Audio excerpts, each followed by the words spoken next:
जय हिंद। इस वीडियो में हम लोग समझेंगे विशेष राज्य श्रेणी का दर्जा कब प्राप्त होता है और यह भी जानेंगे कि यह प्राप्त करने के लिए क्या क्या मानदंड होना चाहिए। और जब विशेष राज्य का दर्जा प्राप्त हो जाता है तो केंद्र सरकार से क्या क्या लाभ मिलता है। और अंत में देखेंगे कि वर्तमान समय में विशेष राज्य के श्रेणी में कौन कौन राज्य आते हैं। तो चलिए करते हैं वीडियो को स्टार्ट। तो बिहार के झंझारपुर से सांसद रामप्रीत मंडल संसद में बिहार के लिए विशेष राज्य का दर्जा का मांग हाल ही में उठाया, लेकिन 2024-25 बजट में केंद्र सरकार ने वित्त आयोग का हवाला देते हुए भविष्य में बिहार, आंध्र प्रदेश राज्य को विशेष राज्य का दर्जा देने से मना कर दिया है।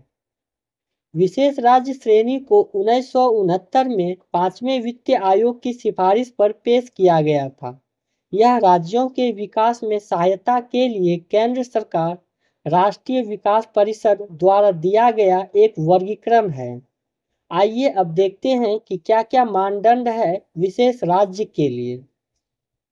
तो पहला है पहाड़ी और कठिन इलाका, दूसरा है कम जनसंख्या घनत्व या जनजातीय आबादी का बड़ा हिस्सा, तीसरा है अंतर्राष्ट्रीय सीमाओं के समीप रणनीति स्थान, चौथा है आर्थिक एवं ढांचागत पिछड़ापन, पांचवा है राज्य के वित्त की गैर व्यवहार्य प्रकृति।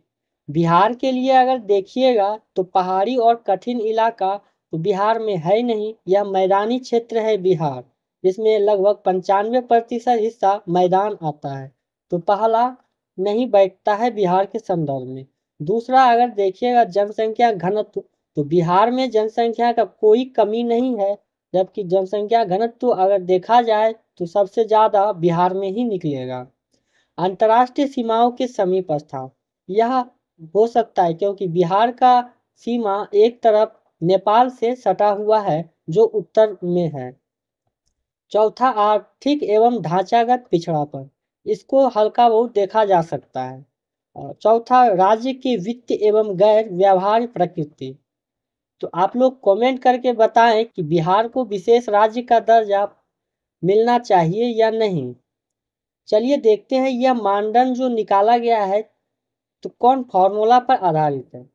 तो उपयुक्त मानदंड जो है यह गॉडविल फॉर्मूला पर आधारित है। यह पांचों मानदंड जो है विशेष राज्य के लाभ, अब जब प्राप्त हो गया है विशेष राज्य का दर्जा तो उसको क्या क्या लाभ मिलेगा, तो चलिए इसको समझते हैं। तो केंद्र प्रायोजित योजना में आवश्यक धनराशि का 90% केंद्र वहन करता है, यानी 90% धनराशि जो है वह केंद्र सरकार देता है। खर्च ना किया गया पैसा लैप्स नहीं होता है और अगले वित्तीय वर्ष में चला जाता है। राज्यों को अन्य महत्वपूर्ण रियासतें भी प्रदान की जाती है, जैसे कॉरपोरेट टैक्स, कस्टम ड्यूटी आदि में रियायत। केंद्र के सकल बजट का लगभग 30% भी उनके पास जाता है। चलिए देखते हैं कि वर्तमान समय में वे कौन कौन राज्य हैं जिन्हें विशेष राज्य का दर्जा प्राप्त है। तो वर्तमान SCS राज्य अरुणाचल प्रदेश, नागालैंड, मणिपुर, मिजोरम, त्रिपुरा, मेघालय, असम, सिक्किम, उत्तराखंड, हिमाचल प्रदेश और तेलंगाना को विशेष राज्य का दर्जा प्राप्त है। 14वें वित्त आयोग की सिफारिशों के बाद विशेष राज्य का अस्तित्व समाप्त हो गया है।